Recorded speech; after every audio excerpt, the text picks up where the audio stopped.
Coach, the wildcat, I mean, you guys haven't seen that much wildcat all season, whether it's deering or sinew.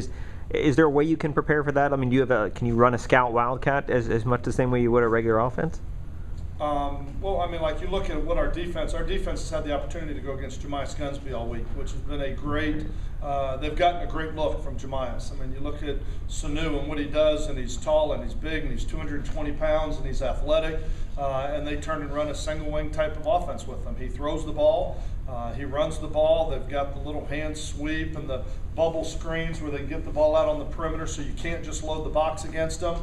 But it's a single wing type of mindset. It's where you have a two-back running game and a one-back offense. So you have to cover everybody down, but yet you can turn and get him the ball, and he can turn and run with it. And so it is something that's difficult to stop from a defensive standpoint, because you just don't have. It's almost like they have 12. It's like they have 4 receivers and 2 backs in the backfield, but you only have 11 to defend it with. Yes, sir. Do you watch this year's games more with Rutgers, or do you reference those last 2 games that they've dominated USF? We have watched those games. We've not only have we watched them as a staff, but we've watched them as an offense and a defense. To sit down schematically, I don't know if we will get something different, because as a new coaching staff and different schemes, I'm sure he is looking at what he's seen in our first 7 games, and this has been a great opportunity having these 10 days for us to look back and self-scout ourselves. To look at it and go, okay, you know what, if we're Rutgers looking at us, what do we have to stop? What do we have to turn and take away? Where have they been hurt as a defense? And kind of we've had the opportunity, which you don't get many opportunities during the season, to sit down and really self-scout yourself, but we've had the opportunity to do it. I think they will go more on what they've seen up until this point. We can sit down and look at what they did against other teams, but that doesn't necessarily mean that's what they're going to do against you, because they don't do what they do.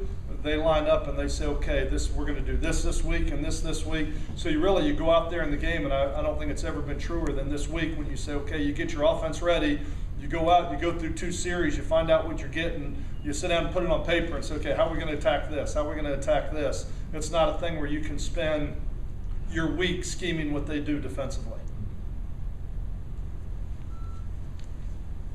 Coach, you weren't here last year, but Rutgers has been a little thorn in the side, and is that a little extra incentive for? I think it's a little extra motivation for your players when they get out there on the field. You start hearing the numbers of 40 to 8 is the average score of this series over the last 2 years, and you start talking about that, and I remind them daily. I said it's 80 to 16 over 2 years. You come to work today or get ready to get embarrassed, because this program has done it to us as far as Rutgers and what they've done the last two years against us. But I think their focus has been great out on the field. I think they've worked extremely hard over the last 10 days. I think they've really been focused. A lot of guys coming in and watching film, and they understand. These guys, most of these players lived those experiences the last couple of years against Rutgers. Coach, this is your 3rd week with kind of the irregular prep time, going to weekday game. Is this something you feel like you're more used to now, or ask you again after Wednesday, I guess? Yeah, I don't know if you ever get used to it, because it gets you out of your routine.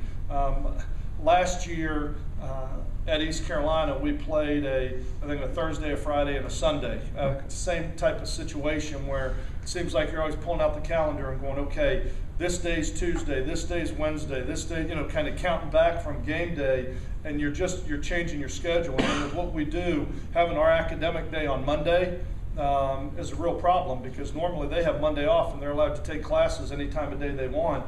We're going to have a practice today, and we'll miss a number of players because of the class schedules that we have on Monday.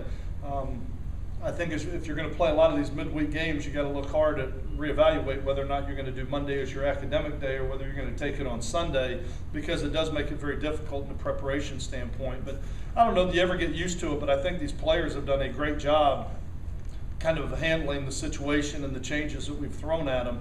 But you're not in that routine of Sunday we do this, Monday we do this, Tuesday we do this. And even as a staff, you're looking, okay, no, today's Tuesday? No, it's Thursday today. It's Tuesday on the calendar, but it's Thursday in our game plan preparation and what we try and do. So I will be glad when Wednesday is over and we have an opportunity to turn and get back into a regular routine where we are in a 1-week preparation and can turn and get the players back into a routine the last part of the season.